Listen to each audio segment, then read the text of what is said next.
Бажаю здоров'я, шановні українці і українки. Сьогодні весь день звіти від прем'єр-міністра Юлії Свириденко, наших урядовців, офісу по ситуації в регіонах. Відновлювальні роботи, електрика, опалення, головні теми. Є громади, де ситуація досі надзвичайно складна. На жаль, зокрема у частині міст і сіл прикордонних областей. У Києві ще тривають ремонтні роботи після удару, що відбувся позавчора. Головне завдання – відновити енергозабезпечення усіх будинків. І також на Київщині працюють майже 200 ремонтних бригад. Активно допомагають ДСНС України. Дякуємо вам. Бровари, Васильків, Фастів, Бориспіль – там найскладніше. Багато зроблено, але досі ще значна кількість родин без електрики. Загалом по країні розгорнуті пункти незламності в усіх регіонах, залучені сили Укрзалізниці, Нафтогазу, інших наших державних компаній. Дніпровщина, Запорізька область, Харківщина, Донеччина – всюди наші енергетики зараз. Ремонтні бригади, всі комунальні служби, які дійсно працюють, які дійсно роблять неймовірні і справді героїчні речі. Жорстка зимова погода додає складнощів. Саме тому так непросто, саме такою погодою росіяни намагаються скористатись. І я дякую кожному і кожній в Україні, хто ось так ремонтами, ось так відновленням, попри все, на захисті життя. Говорив з головкомом Сирським, передусім ми говорили з головкомом про ППО та постачання від партнерів, що в дорозі, що необхідно, і які запити досі не реалізовані, що прискорити. Перший пріоритет – це ракети для ППО.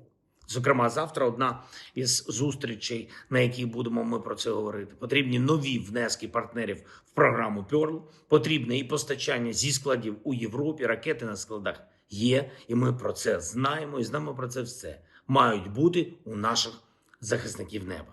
Була сьогодні доповідь Рустема Умєрова по спілкуванню з американською стороною. Ми плануємо графік зустрічей та подальших перемовин. І Україна у цьому максимально конструктивна та максимально швидка. Час ми не затягуємо, на відміну від Росії. Ті вже дозатягувалась, якщо чесно. Повномасштабна війна Росії проти України триває вже стільки ж, скільки війна нацистської Німеччини проти Радянського Союзу. Сьогодні 1418-й день війни Росії проти України. Вони хотіли повторити і повторили знущання з людей, повторили фашизм, повторили майже все та найгірше, що було в 20 столітті. Навіть ще додатково накреативили війну шахедами та балістикою проти електростанцій та котелень. Але все одно росіяни намагаються захопити той самий Донбас, що й майже 4 роки тому. Хочуть ще раз збрехати, що взяли Куп'янськ, гинуть безкінечно в полях на Запоріжжі і воюють досі проти однієї України. При всій допомозі наших партнерів тільки наші люди тримають фронт. Це багато говорить про ту систему, яку збудував Путін. І просто про нього особисто. Російські втрати складають зараз кожного дня не менше, ніж 1000 убитих за добу. Від грудня так. І це Росія так платить фактично за те, щоб війна не закінчилась. Це божевілля. І це російське божевілля можна зупинити тільки об'єднаними силами Європи та Сполучених Штатів Америки, силами всіх наших партнерів. Кожен день війни – це нагадування, що світ не може захистити себе від божевільних. Треба захистити, треба зупинити Росію. Дякую всім, хто з Україною, дякую всім, хто допомагає нашим людям, нашій обороні, нашому відновленню.